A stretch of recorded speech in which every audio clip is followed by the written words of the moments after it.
Yo, according to my analytics, only 2% of you who watch my videos are actually subscribed. That is a very low number. If you're watching this video and you aren't subscribed, please subscribe. It would mean a lot to me as a small creator. I really do want to grow one day and become big. So please do subscribe for plenty of more Nintendo content.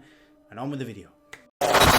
Sunrise. The Nintendo Switch Pro has been rumored for years now. Remember in 2019 when we thought we were going to get a Pro and a Lite? Honestly, I'm kind of glad that didn't happen because having 3 Switches in 1 year would have been a bit too much. However, recently there have been non-stop rumors and leaks and whatever saying that the Switch Pro is coming soon and potentially even coming this year. Now remember to lower your expectations a little bit. While I do think a Pro Switch is inevitable, don't expect it to run at native 4K 60 FPS in handheld mode with a 20-hour battery life like I'm seeing some people say on the internet. So far, some of the most credible rumors I'm seeing online is that it will upscale games up to 4K resolution in docked mode. Now let's just stop right there for a second because there is a huge difference between upscaled 4K and native 4K. And the Switch Pro, of course, will be upscaled. Not even the Xbox Series X and PS5 can support native 4K 60 FPS with all of the games. I believe even Spider-Man Miles Morales, you can choose between 4K 30 FPS or 1080 and 60 FPS, I believe, or something like that. But upscaled 4K is definitely a welcome change. Of course, a better battery life is expected as well for the handheld mode.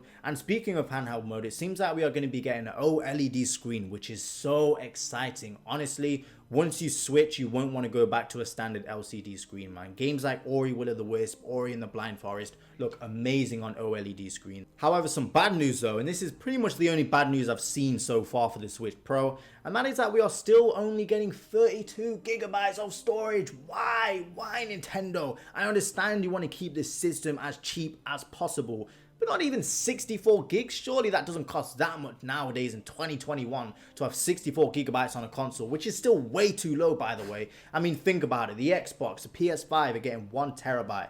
I understand those games are way bigger and we definitely don't need a 1 terabyte Switch, even though it'd be kind of cool. But 32 gigabytes? 32? Most phones nowadays aren't even 32 gigabytes. The minimum for like £100 smartphones is 64 gigs. And even soon that's going to be thrown out the window. I'd expect 128 gigabytes at least for the Switch Pro. Something like that. Because some games are even more than 32 gigabytes. I mean, Zelda is like, what, 18 gigabytes? 20 gigabytes? Something like that.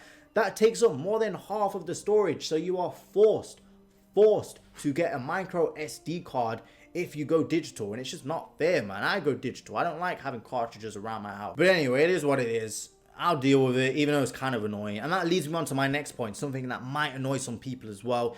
That is Switch Pro having exclusive titles. Now, it does kind of suck, alright? Because not everyone is going to be able to afford to get this brand new console. Some people might even buy Nintendo Switches this year in summer, having no clue that a new model is like a few months away. And then they're just like, oh, what the heck? You know, they're not going to be getting a Switch Pro straight away. Some people may be stuck on Switch Lite. Not everyone can afford to get a brand new console just like it's nothing. So it does kind of suck to have these exclusive titles, but I wouldn't worry too much. There's no way in hell that Nintendo are going to have these big first party releases like Breath of the Wild 2, Mario Odyssey 2, Mario Kart 9, and they're going to make them exclusive for the Switch Pro. There's no way that would happen. Even though Zelda Breath of the Wild 2 might sort of be built around the Switch Pro because it's going to need a lot more horsepower and everything. Same with the new Pokemon Legends game.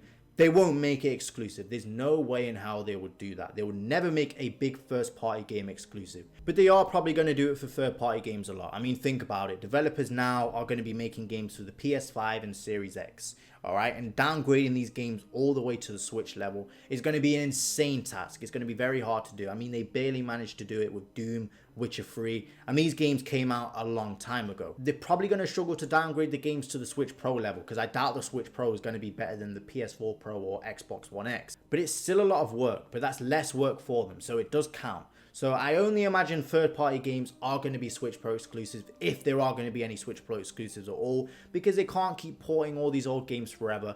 They are going to eventually want to bring these new third-party games to the Switch because it performs very well. But don't worry about Nintendo making any first-party games exclusive. I mean, there's like 85 million plus Switches out there.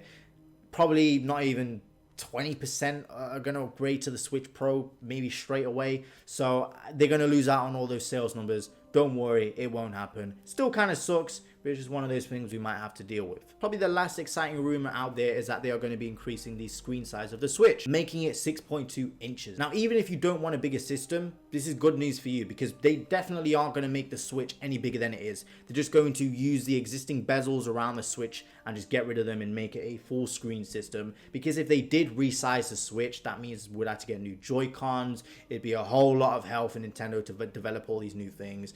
It's just going to be chaos. Trust me, they wouldn't make the Switch any bigger. They're just going to cut those ugly bezels off on the side, which definitely doesn't look like a modern system anyway, so I'm glad they're doing it, and make the screen even bigger. So it's win-win for both sides. If you want a bigger screen, this is good news for you. If you don't want a bigger system but wouldn't mind a bigger screen, this is also good news for you. And lastly, it seems like the Switch in handheld mode is going to be at 720p. And I know that sounds bad at first. Believe me, it sounds crazy having a 720p console in 2021 when 4K exists. But for that small of a screen, you will not notice a difference between 720p and 1080p. I can guarantee it. But as long as it runs at a stable 720p 60 FPS in handheld mode, I am happy. Because a lot of the games don't actually run in 720p. Definitely don't run in 60 FPS in handheld mode. A lot of people just don't notice because it looks good anyway. Because it's such a small screen, you don't really notice the difference. Oh, and Bluetooth. I don't know if you can hear that dog in the background. I'm just going to wait.